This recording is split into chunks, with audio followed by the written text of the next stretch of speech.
하고 또 오후에 또 축복할 수 있는 시간을 가지겠습니다. 샬롬 사랑합니다. 오후 시간에 만나서 반갑습니다. 인사하겠습니다. 저하고도 인사하겠습니다. 샬롬 사랑합니다. 반갑습니다. 오후에 또 이렇게 또 하나님 말씀 대합니다. 오후 시간에 점심 먹고 나면 약간 잠이 오시죠? 힘들어도 또 하나님 앞에 말씀 사모하는 마음으로 나아가길 바랍니다. 사도행전 말씀을 우리가 계속해서 좀 살펴볼 수 있는 시간을 가지도록 하겠습니다. 지난주에 우리가 사도행전 15장 36절에서 41절까지의 말씀을 통해서 이 바울이 2차 전도 여행을 시작하는 그 준비에 대해서 우리가 말씀을 함께 살펴볼 수 있었습니다. 오늘도 우리가 설교의 제목이 바울의 2차 전도 여행 두 번째 시간을 우리가 함께 가지려고 하는데, 이제 이 바울이 선교 여행, 2차 전도 여행을 하면서 어떤 일들이 있었는지 우리가 말씀을 좀 살펴보기를 원합니다. 지난주에 사실은 이 바울이 바나바와 함께 사실은 2차 전도 여행을 떠나려고 그렇게 마음을 먹었습니다. 그래서 처음 마음을 먹었을 때는 사실은 1차 전도 여행을 돌아다녔던 그 많은 교회들을 다시 한번 돌아보면서 그들의 믿음이 제대로 세워졌는지, 그리고 그 믿음 안에서 흔들리지 않고 있는지 그들을 한번 돌아보자라는 그 의미로 바울의 2차 전도 여행을 시작하려고 했습니다. 그런데 우리가 지난주에 말씀을 보았는 것처럼 15장 39절 말씀에 보면 서로 심히 다투었다라고 되어 있습니다. 바울과 바나바가 심히 다투었습니다. 왜 그렇게 다투었냐 하면 서로 의견이 충돌이 됨으로 인하여서 심히 다투었습니다. 바나바는 마가라 하는 이 요한을 데리고 우리가 함께 2차 전도 여행을 떠나자, 그렇게 이제 바나바가 주장을 했고, 그리고 바울은 그럴 수 없다. 이 마가라는 요한은 1차 전도 여행 때 중도에 포기한 사람이 아니냐. 그런데 2차 전도 여행 때 가서 또 만약에 포기를 한다면 그 2차 전도 여행 때 무슨 문제가 또 일어나지 않겠느냐라는 그러한 의견차 때문에 서로 좁혀지지 않았습니다. 그래서 서로 싸우게 되고 또 심히 다투어서 결국은 어떻게 되냐면 피차 서로 갈라지게 됩니다. 그래서 바나바와 마가라 하는 요한은 함께 또 따로 2차 전도 여행을 떠나고요. 그리고 이제 바울과 실라라는 사람, 바울이 실라를 택하여서 다시 이제 또 2차 전도 여행을 떠난 것을 보게 됩니다. 그래서 이제 하나님께서 어쨌든 이것을 또 합력하여 선을 이루셔서 바나바에게는 또 하나님의 은혜를 베풀어 주셔서 1차 전도 여행 때 다녔던 그 교회들을 돌아볼 수 있도록 그렇게 은혜를 베풀어 주셨고요. 그리고 이제 바울과 실라는 아주 다른 곳으로 갑니다. 그래서 2차 전도 여행, 바울이 만약에 바나바와 이러한 관계가 있지 않았다면 어떻게 보면 2차 전도 여행은 1차 전도 여행에 갔던 그 교회로 그냥 그치지 않았을까라는 그런 생각을 해보게 됩니다. 그런데 이 2차 전도 여행 때 이 바울이 신라와 함께 길을 걸어가면서 많은 곳, 그러니까 1차 전도 여행 때보다 더 많은 것을 돌아다니는 것을 우리가 볼 수 있습니다. 그래서 오늘 우리가 이 바울의 2차 전도 여행을 시작하는 그 말씀을 좀 보면서 이 2차 전도 여행 때 어떤 일들이 있었는가, 우리가 그 말씀을 좀 살펴보기를 원합니다. 그런데 우리가 이제 바울의 2차 전도 여행을 우리가 살펴보면서 조금 살펴볼 것이 무엇이냐 하면 바울이 어떤 사람을 만나는지 우리가 그것을 좀 살펴봐야 됩니다. 그래서 무엇보다도 바울의 2차 전도 여행에서는요, 물론 그 예수 그리스도의 복음을 통하여서 많은 사람들이 돌아오는 사건도 있었지만, 그런데 바울의 2차 전도 여행에서는요, 이 바울의 그 사역에 있어서 많은 동력자들을 얻게 되는 것을 우리가 보게 됩니다. 그래서 하나님께서 이 바울을 통하여서 2차 전도 여행에 있었던 수많은 은혜, 그리고 그들을 이 바울을 통하여서 많은 동력자들을 세워나감으로 인하여서 결국은 이 2차 전도 여행도 하나님께서 은혜 가운데 마치게 되는 것을 우리가 마지막에 말씀을 통해서 좀 볼 수 있도록 하겠습니다.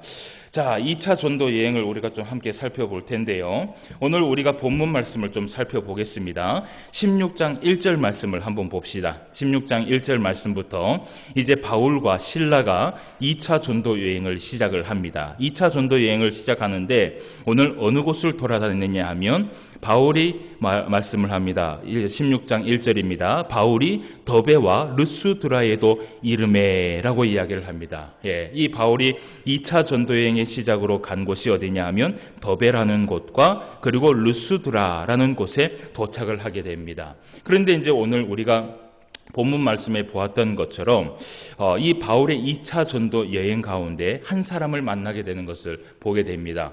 이 더베라는 곳과 루스드라라는 곳에서 특별히 다른 사역은 보이진 않지만 그런데 오늘 이 말씀에 보면 여기에서도 한 사람을 얻는 것을 우리가 보게 됩니다. 1절 말씀을 우리가 다 같이 한번 읽어볼게요. 시작. 바울이 더베와 루스드라에도 이름에 거기 디모데라 하는 제자가 있으니 그 어머니는 믿는 유대 여자요 아버지는 헬라인이라. 아멘. 바울이 2차 전도 여행을 시작했을 때 더베라는 곳과 루스드라는 곳에 도착을 했는데 루스드라는 곳에서 누구를 만나느냐 하면 오늘 누구를 만나요?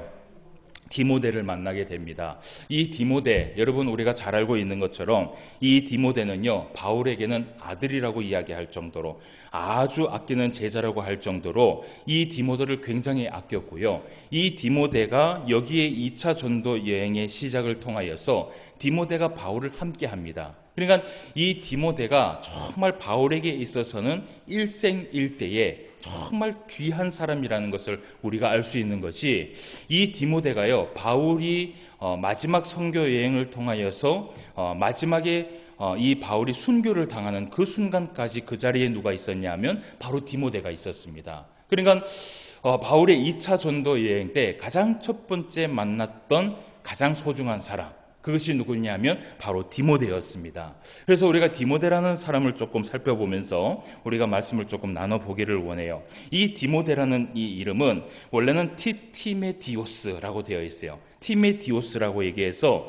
디모데라는 이름의 뜻은 하나님을 공경하는 자라는 이름의 뜻이 있습니다. 어쨌든 우리가 말씀해 보면 이 디모데는 어떤 사람이냐 하면 그의 어머니는 어떤 사람이라 그래요? 믿는 유대 여자요. 그리고 아버지는 헬라인이다 라고 되어 있어요. 그러니까 어머니는 유대인이고 아버지는 어떤 사람이에요? 헬라인이에요. 그러니까 유대인과 헬라인 사이에서 나온 자녀니까 어쨌든 그 디모데는요 혼혈합니다. 혼혈아예요. 혼혈한데 어쨌든 이 어머니의 그 신앙, 이 유대인들은요 어머니의 신앙을 굉장히 중요하게 여깁니다. 그래서 우리가 성경을 보면 구약 성경 가운데의 인물들을 쫙 살펴보잖아요. 그러면 중요한 것이 한 가지 드러나는 것이 있어요. 정말 이 하나님 앞에 귀하게 쓰임 받았던 인물이나 그리고 혹은 정말 악한 인물들이 나오는 것을 보게 돼요. 그런데 그 인물 가운데에서는요 항상 누가 등장을 하느냐 하면 아버지의 이름을 등장을 하는 것이 아니라 어머니의 이름을 등장을 해요. 그만큼 이 유대인들은요 어머니의 이 믿음의 신앙을 굉장히 중요하게 여겨요. 여러분 보통 이렇게 우리가 유대인들도 이 한국인하고 사상이 비슷해갖고 성경에는요 웬만하면 여자의 이름을 기록하지 않아요. 그런데도 불구하고 성경에 자녀의 이야기를 할 때 항상 어머니를 이야기하는 이유는 뭐냐면 그것이 무엇이에요? 이 어머니의 믿음의 신앙을 유산을 받았다라는 것이에요. 그것이 굉장히 중요하다는 것이에요. 여러분 그래서 사실은 우리가 이제 한국 사회도 그렇지만 어머니의 교육이 얼마나 중요한지 몰라요. 이 디모데도 유대인 어머니가 있었기 때문에 믿음 안에서 오늘 말씀에 보니까 많은 사람들에게 칭찬을 받을 정도로 이 디모데가 건강하게 잘 자란 것을 우리가 보게 돼요. 여러분 이 디모데 우리가 잘 알고 있는 것처럼 디모데 후서의 말씀에 보면 이 디모데의 어머니가 누구인지 그리고 외할머니가 누구인지 그 말씀에 기록이 되어 있어요. 디모데 후서 1장 5절 말씀에 보면 바울이 이런 고백을 해요. 디모데의 믿음에 대해서 이야기하기를 디모데의 믿음은 이라고 얘기하면서 외조모 로이스와 어머니 유니게에 속해 있는 줄을 확신하노라 라고 얘기를 하면서 이 디모데의 믿음이 어머니와 그리고 외할머니에서 나왔다는 것을 굉장히 칭찬하면서 나아가는 것을 보게 돼요. 그래서 여러분 우리가 자녀들을 잘 키우면서 자녀들은요, 이렇게 얘기를 해요. 밖에 나가면 부모들의 얼굴이라고 이야기를 하죠. 그죠? 그래서 우리 어머니들이 특히 이제 뭐 우리 그 교회는 이제는 뭐 다 이제 자녀손들이 있고, 그리고 이제 결혼을 이제 안 한 청년들이 조금 있는데, 항상 우리 결혼을 안 한 청년들은 항상 마음에 이 생각하기를, 자녀들을요 항상 교육할 때는요 어머니의 이 교육이 굉장히 중요하다는 것을 여러분 기억을 해야 돼요. 그래서 어릴 때부터 믿음 안에서 잘 키워놔야지 이 믿음이 흔들리지가 않는 것이에요. 그래서 디모데가 어쨌든 이런 믿음 안에서 자랐다는 것을 우리가 볼 수 있어요. 그래서 이 바울은 이런 디모데를요, 여기에서, 그러니까 루스드라에서 이 디모데를 만나게 돼요. 이 디모데를 만나서 함께 이 2차 전도 여행에 함께 가기 위하여서 데려가려고 준비를 합니다. 그러니까 2차 전도 여행의 시작에 사실은 바울과 실라가 먼저 시작을 했지만, 그 2차 전도 여행의 시작에는 누가 또 한 사람이 있었어요. 디모데라는 한 사람이 같이 시작하는 것을 우리가 보게 돼요. 그런데 오늘 말씀에 보면, 우리가 본문 말씀을 봤는데 이 바울이 디모데를 데리고 가기 위하여서 무엇인가 한 가지를 해요. 우리가 그 말씀을 조금 보도록 하겠습니다. 3절 말씀을 함께 봅시다. 3절 말씀 다 같이 읽어볼게요. 잠이 오니까 시작. 바울이 그를 데리고 떠나고자 할새 그 지역에 있는 유대인으로 말미암아 그를 데려다가 할례를 행하니, 이는 그 사람들이 그의 아버지는 헬라인인 줄을 다 알미러라. 아멘. 오늘 말씀에 보니까 어떤 말씀이 나오느냐 하면, 바울이요 디모데를 데려가기 위하여서 무엇을 행해요? 할례를 행해요. 그의 아버지가 헬라인인 것을 다 알면서도 이 디모데에게 할례를 행하는 것을 여러분 보게 돼요. 여러분, 이 당시 디모데가 바울을 최초로 바울이 디모데를 데려갔을 때에 디모데의 나이가 21살로 추정을 합니다. 그러니까 21살로 추정했다는 건 뭐냐면, 이미 이 디모데는요 할례를 행할 그 나이가 어떻게 해요? 너무도 훨씬 넘었어요. 너무도 훨씬 넘었다라는 것이에요. 근데 사실은 이 디모데가요 바울을 쫓아가기 위해서 할례를 받지 않아도 어떻게 해요? 쫓아가는 데는 전혀 문제가 없어요. 근데 왜 바울이 이 디모데를 할례를 행하려고 했을까? 여러분, 무엇보다도 이 바울은요 이방인들의 사역을 굉장히 중점적으로 생각을 많이 했던 사람이에요. 그래서 이 바울이 자기의 이름이 사울임에도 불구하고 이방인들을 전도하기 위하여 자기 이름을 뭘로 바꿔요? 바울로 바꾸게 되잖아요. 이 바울이 항상 주장하는 것이 무엇이냐 하면, 할례 필요 없다.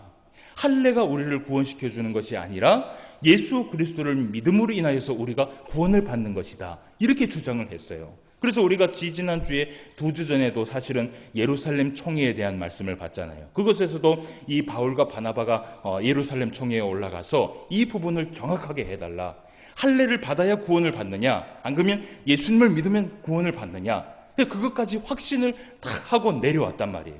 근데 이 바울이 사실은 이 디모데가 할례를 받지 않아도 전혀 문제가 되지 않는데 이 디모데를 할례를 시켜서 데리고 가는 것을 여러분 우리가 보게 돼요. 여러분 한번 생각해 봅시다. 왜 디모데에게 이렇게 할례를 행해서 그 선교 여행을 함께 하려고 했을까요? 다른 것도 없어요. 바울이 이렇게 행한 것은 무엇이냐면, 디모데가 할례를 행함으로 인하여서 구원을 받는 그 일을 위하여서 이 할례를 준 것이 아니라, 어쨌든요 이 디모데가 유대인의 어머니에서 자란 디모데였어요. 그렇기 때문에요 이 디모데는요 어디를 가서도요 유대인들과 함께 연합할 수 있고요 함께 접근할 수 있는 중요한 열쇠를 가지고 있는 사람이 바로 이 디모데였어요. 바울이 그랬잖아요. 그래서 바울이 이 디모데에게 어디에 가서 어떤 전도를 할지는 모르겠지만, 여러분 이방인 전도를 할 수도 있고 유대인 전도를 할 수도 있잖아요. 그러니까 이 디모데에게 무엇을 행하게 해요?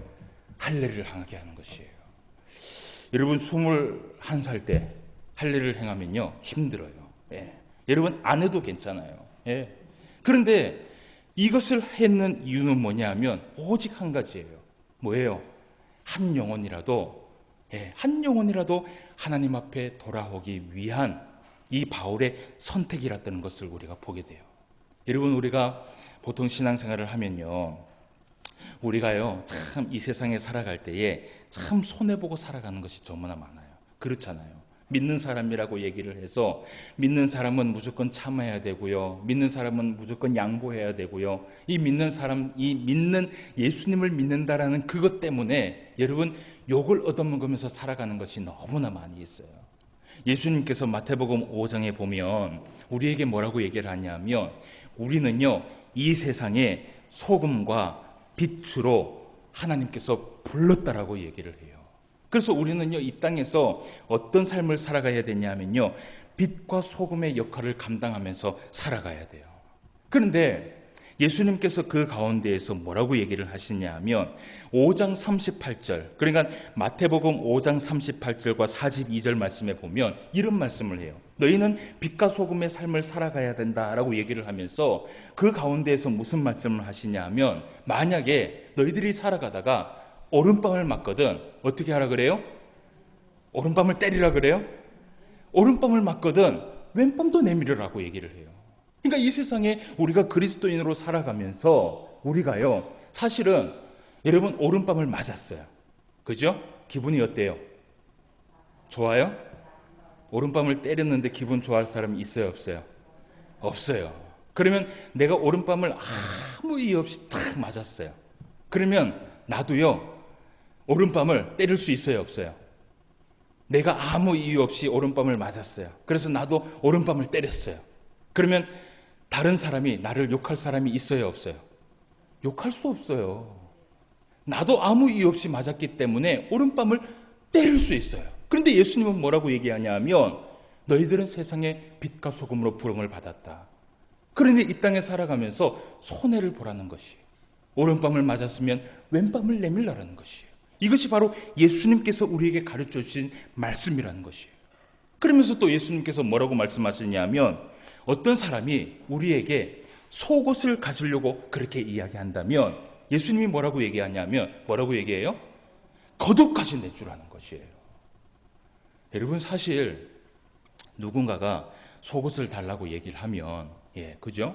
정말 가난한 사람이나 정말 필요한 사람이 이 그 속옷이라는 것이 우리나라 문화에는 사실은 좀 그래요. 뭐 속옷을 벗어줄 수는 없잖아요. 그런데 이 그 유대인들의 문화에는요, 속옷을 벗어준다는 의미는요, 정말 내 마음을 정말 진심으로 진심을 다해서 내가 도와준다라는 의미예요.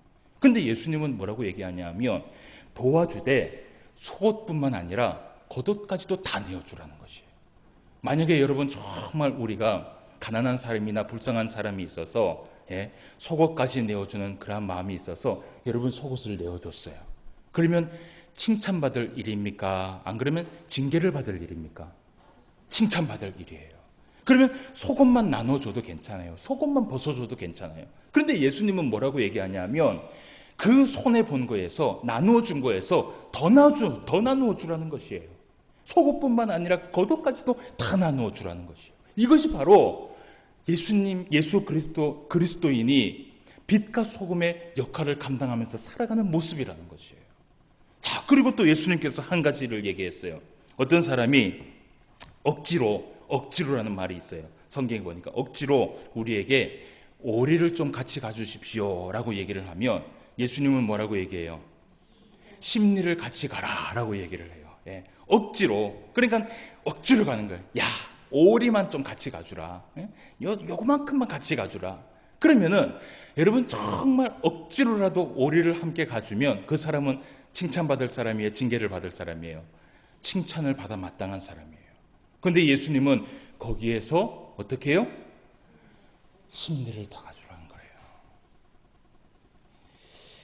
여러분 예수님께서 왜 우리에게 이런 말씀을 하셨을까요? 바울은요 이런 얘기를 해요.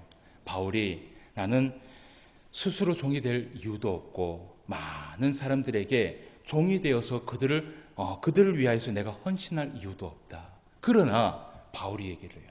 내가 하나님 앞에 스스로 동의되어서 많은 사람들을 섬기려고 하는 이유는 무엇이냐? 뭐예요? 한 사람이라도 더 예수님 앞에 나오게 하기 위한 자기 자신의 처절한 몸부림이라는 것이에요. 여러분 우리가 오늘 이 디모데라는 이 사람을 만나요. 바울이 이 디모데를 데려가기 위하여서 야, 네가 할례를 받아라.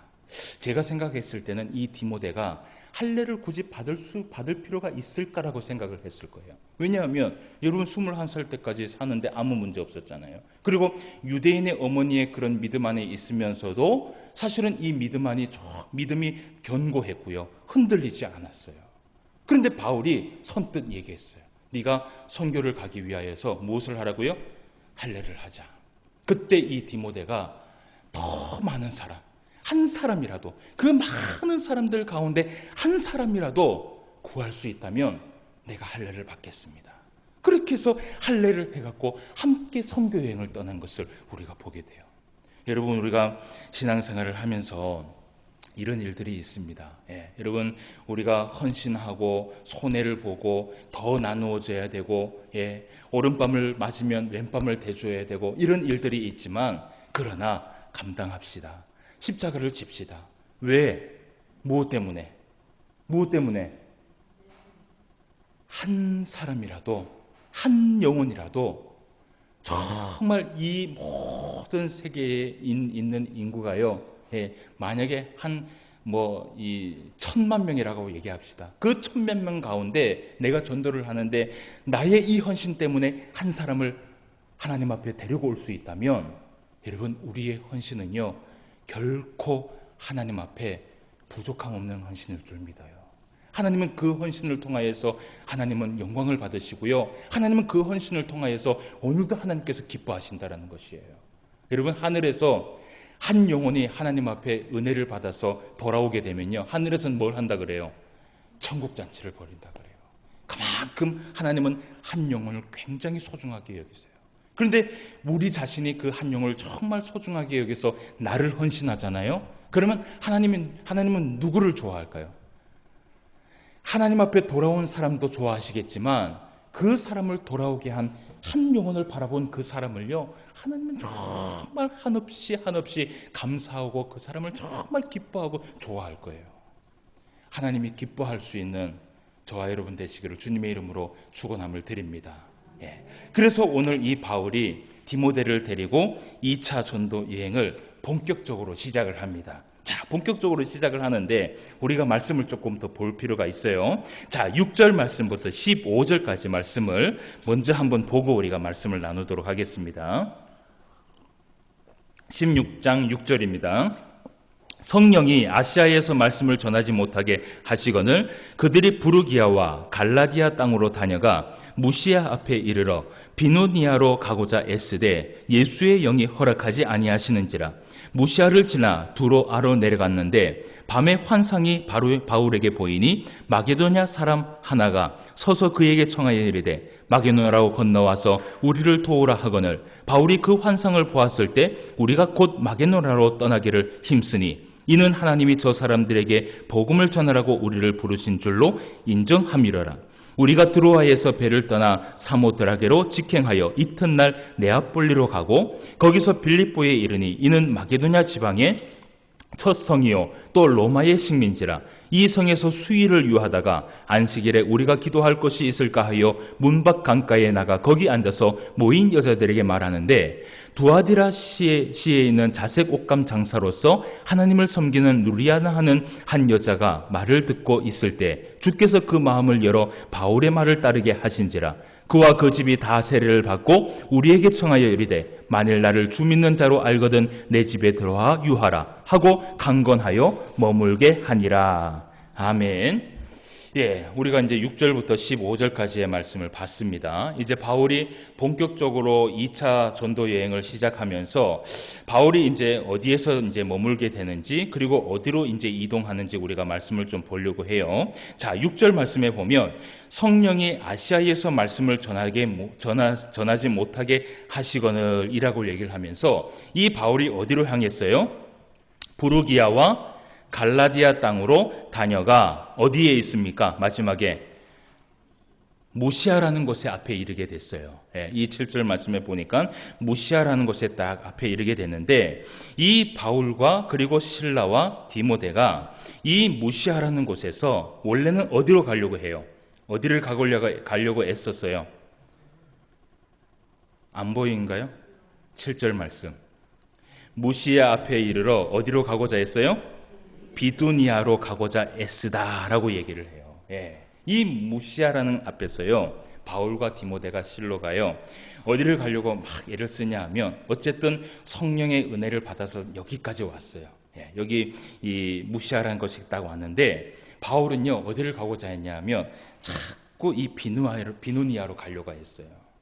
여러분, 이 비누니아로 계속해서 이렇게 가려고 했던 이유가 있어요. 그 이유가 뭐냐 하면, 이 비누아는요, 이 지도로 보면 오른쪽입니다. 오른쪽인데, 이 비두니아라는 이곳은요, 그러니까 한마디로 말하면 육지로 가는 곳이에요. 육지에서 계속해서 걸어갈 수 있는 곳이 바로 디두니아 방향이에요.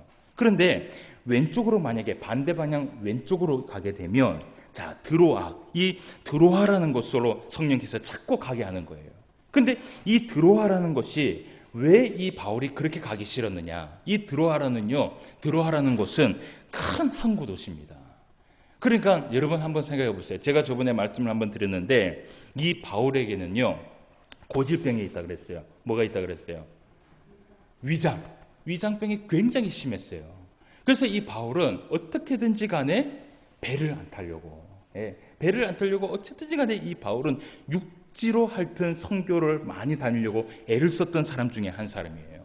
그런데 만약에 비누니아로 가게 되면 배를 안 타도 돼요. 그러면 이렇게 돌면서 가면 되는데, 그런데 성령께서 이 비누니아로 절대로 못 가게 하는 거예요. 바울은 가고 싶은데 바울은 저 큰 항구 도시로 가기 싫은 거예요. 왜 항구 도시로 가기 싫냐 하면, 거기 가면 뭘 타야 돼요? 결국은 배를 타야 돼요. 그런데 이 바울이 그것을 감안합니다. 성령께서 그 비누니아로 가지 말고 드라우로 가라, 큰 항구 쪽으로 가라. 그래서 이 바울이 어쨌든 성령께서 음성을 베풀어 주시고, 그리고 그것에서 반드시 또 무슨 일들이 있을 것이라는 믿음을 가지고 이 바울과 디모데와 실로가 원래 가려고 했던 육지 방향으로 가지 않고 큰 항구 도시인 드로아로 가게 돼요. 그 드로아에서 여러분, 이 바울이 또 한 사람을 만나게 되는데, 우리가 이제 그 말씀을 좀 보도록 할게요. 자, 오늘 이 드로아라는 것을 한번 보도록 합시다. 자, 7절 말씀을 봅시다. 무시아 앞에 이르러 비누니아로 가고자 애쓰되 예수의 영이 허락하지 아니하시는지라. 8절 말씀 다 같이 읽읍시다. 시작. 무시아를 지나 드로아로 내려갔는데 라고 되어 있어요. 이 8절과 9절 사이에 여러분 이렇게 공간을 조금 띄워 놓으시고, 먼저 이 그 밤의 환상이 있기 전날에 이 드로아라는 곳에서요, 바울이 누구를 만나느냐 하면, 여러분 누구를 만날까요? 바울이 여기에서요, 이 드로아라는 곳에서 이 사도행전을 기록한 저자를 만나요. 사도행전을 기록한 저자가 누구예요? 사도행전을 누가 기록했을까요? 누가? 예. 여러분, 성경에는 나와 있지 않는데 이 드로아라는 곳에서 사도행전의 저자인 누가를 만나게 돼요. 여러분, 바울이 누가를 만난 것은 역사적인 만남이에요. 예, 역사적인 만남. 만약에 이 바울이 성령의 음성을 듣지 않고 만약에 이 드로아로 가지 않았다면 누가를 만나지 못했을 것이고요. 여러분, 누가를 만나지 못했다면 어떤 일들이 벌어지는 줄 아십니까? 누가를 만나지 못했다면요, 오늘 우리가 보고 있는 이 사도행전의 기록을 어떻게 해요? 보지 못해요. 바울이 누가를 만났기 때문에 이 사도행전에 우리가 기록을 볼 수 있고요. 바울이 누가를 만났기 때문에요, 이 바울이요, 여기에서 누가와 함께 또 동력을 해서 함께 2차 전도여행을 떠나게 됩니다. 그때부터 이 누가가 바울의 어떤 역할을 하냐면 주치의 역할을 해요. 누가의 직업이 뭐였어요? 의사였어요. 그래서 여러분, 이 드로아라는 곳에 성령의 음성을 듣고 바울이 딱 갔을 때요, 바울은요 아마 굉장히 염려했을 것이에요. 야, 배를 타고 또 전도여행을 해야 된다라는 그런 염려 때문에 막 염려를 하고 있는데, 하나님께서요 이 바울에게요 예비를 해주셨어요. 누구를 예배했어요? 누가를 예배했어요. 그래서 그 가운데에서 이 누가를 통하여서 하나님께서 이 바울에게 은혜를 베풀어 주시고, 그리고 배를 타고 가면서도 이 누가의 보살핌을 받도록 하나님께서 역사하여 주신 것이에요. 여러분 2차 전도 여행 때 여러분 많이 가지도 않았어요. 그런데 하나님께서 오늘 이 바울에게요 벌써 누구를 만나게 해주냐면 바울의 일생일대에 없어서는 안 될 사람, 첫 번째는 실라와 함께 출발을 했고요. 두 번째는 누구를 만나요? 디모데를 만났고요. 세 번째는 누구를 만나요? 누가를 만나게 돼요. 평생 일대일대예요. 이 바울의 모든 사역에 함께 할 수 있는 사람을 이 첫 번째에 다 만나게 되는 거예요. 그래서 여러분 디모데는 바울의 정말 협력자이자 동력자이고요. 누가는요 이 바울이 가는 곳마다 힘들 때마다 함께 했던 사람이 바로 이 누가였어요. 그래서 이 누가와 함께 배를 타고 가게 되는데 여러분 이 그 배를 타고 가면서 오늘 말씀에 보면 어디로 해서 가느냐 하면 드로아에서 시작을 해서 사모드라게라는 곳을 거치게 되고요. 그리고 네아폴리라는 곳을 거치게 되고 마지막으로 빌립보라는 곳을 거치게 됩니다. 빌립보라는 곳에 마게도냐라는 곳에 도착을 하게 돼요. 왜 마게도냐를 갔느냐 하면 오늘 우리가 말씀을 보았던 것처럼 이 마게도냐의 한 사람이 우리한테 와서 좀 도와달라라는 그 환상을 보게 된 것이에요. 근데 여러분 이 그 배를 타고 걸어가는 이 길이요 거의 하루 만에 갈 수 있는 길이에요. 근데 이 바울이 드로아에서 사모드라게에서 한 번 쉬고요. 그리고 사모드라게에서 네아폴리에서 한 번 쉬고요. 그리고 거기에서 또 한 번 쉬면서 빌립보, 마게도냐까지 가면서 여러분 오랫동안 쉬면서 그곳을 가게 돼요. 왜 그랬을까요? 힘드니까. 근데 거기에서 하나님께서 예비를 해주셔서 이 누가를 만나갖고 어쨌든 거기까지 다 가게 했는 것이에요. 자, 그래서 이제 이 마게도냐에 도착을 하게 됩니다. 이 마게도냐에 도착을 해서 여러분 누구를 만나는지 오늘 또 말씀을 우리가 한번 보도록 합시다. 오늘 이곳에 딱 도착을 했는데 자, 우리가 말씀을 봅시다.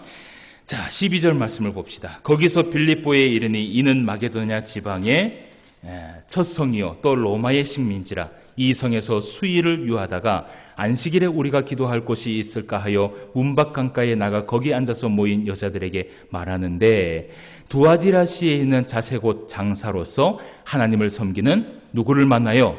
루디아라 하는 한 여자가 말을 듣고 있을 때에 주께서 그 마음을 열어 바울의 말을 따르게 하신지라 라고 되어 있어요.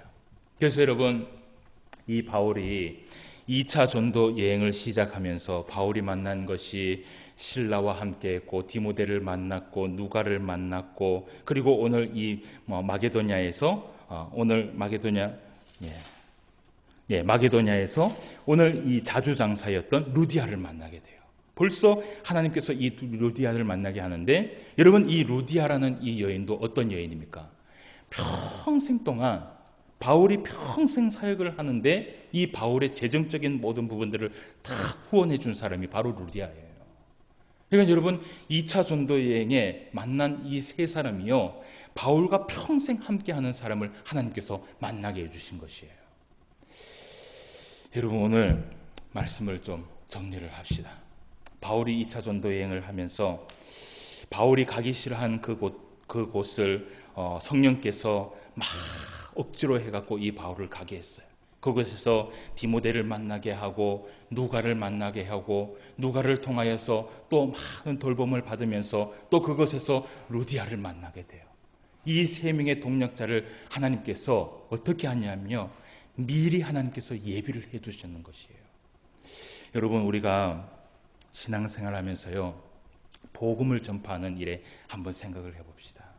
여러분 복음을 전파한다는 것이 참 힘든 일이에요. 그리고 사역자들이요 특히 사역자들이 사역을 한다는 것은요 정말 힘든 일이에요. 그런데 여러분 저도 사실은 이 사역을 20살 때 시작을 해서 지금까지 계속해서 사역을 하고 있는데 여러분 사역 가운데 제일 위로가 되는 것이 무엇인지 아십니까? 하나님의 은혜와 하나님의 놀라운 능력을 통하여서도 위로를 받지만 제일 위로를 받는 것은요 동력자예요. 동력자. 사람을 만나는 것이에요. 그 사람을 통하여서 모든 일들을 감당케 해주시는 것이에요. 오늘 바울을 봅니다. 바울이 힘든 가운데에서 평생 동안 이 바울에게 함께할 제자 같은 디모데를 만나게 해주시고요. 그리고 이 바울이 선교 여행을 하는데 배를 타고 힘들면 그 모든 것들을 치료해 줄 누가를 만나게 해주고요. 그리고 이 바울이 선교 여행을 하는데 재정적인 것들이 부족한 것들을 알고 하나님이 누구를 만나게 하냐면 루디아라는 여자를 만나게 해줘요. 그래서 이 바울의 2차 전도 여행이에요. 가장 값진 것이 무엇이냐 하면 사람을 만난 것이에요. 여러분, 우리가 복음을 전하는 일에 저는 이렇게 생각을 해요. 우리가 영혼을 사랑하는 마음만 있으면요, 하나님께서 길을 열어주실 줄 믿습니다. 사람을 만나게 해주시고요, 재정적인 것도 하나님께서 열어주시고요, 정말 우리가 전심을 다해서 복음을 전하려고만 애를 쓰면요, 그 외의 모든 것들은 하나님께서 채워주신다는 것을 여러분 기억하시길 바라요. 그래서 오늘 우리가 바울을 통해서 말씀을 나눕니다. 제가 매주 한 2주에 한 번씩 포항 극동방송에 방송을 녹음하러 가요. 포항 극동방송에 녹음하러 가면 엘리베이터를 딱 누르잖아요. 그러면 5층으로 올라가야 되거든요. 엘리베이터를 딱 누르고 1층에서 문이 딱 열리면 딱 들어가면 제일 먼저 눈에 띄는 문구가 하나 있어요. 그게 제가 볼 때마다 참 감동이 돼요. 거기에 뭐라고 적혀 있냐면 사람이 사람을 만나면 역사가 이루어지고 사람이 하나님을 만나면 기적이 이루어집니다 라는 말이 있어요. 여러분, 사람이 만나면요 역사가 이루어진다 라는 이 말이 무엇일까요? 하나님께서 사람을 통하여서 일을 하신다라는 것이에요. 우리가 정말 영혼을 사랑하는 마음을 가지고 하나님 앞에 나아가면요, 하나님은 우리에게 꼭 필요한 사람들을 붙여주실 줄 믿습니다. 재정적인 것도 하나님께서 채워주실 줄 믿습니다. 우리 신포항교회 영혼을 사랑하는 마음만 있으면 우리 교회도 하나님 앞에 쓰임받을 줄 믿습니다. 그리고 또 한 가지, 사람이 하나님을 만나면 무엇이 이루어져요? 기적이 일어나요.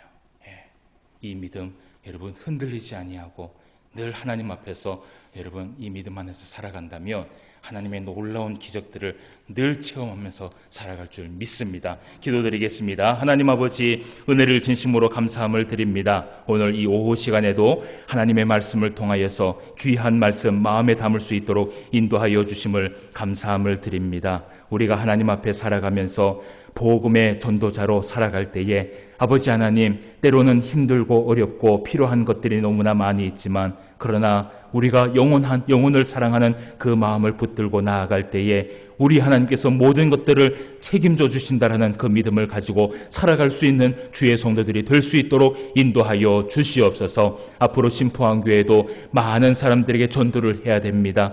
영혼을 사랑하는 마음 허락하여 주시옵시고 그 영혼을 사랑하는 마음을 가지고 전도하며 나아갈 때에 필요한 사람들을 만나게 해주시며 필요한 재정도 하나님 부어주셔서 하나님의 영광을 위하여서 쓰임받을 수 있는 주의 교회가 될 수 있도록 인도하여 주시옵소서. 예수님의 이름으로 기도드리옵나이다. 아멘.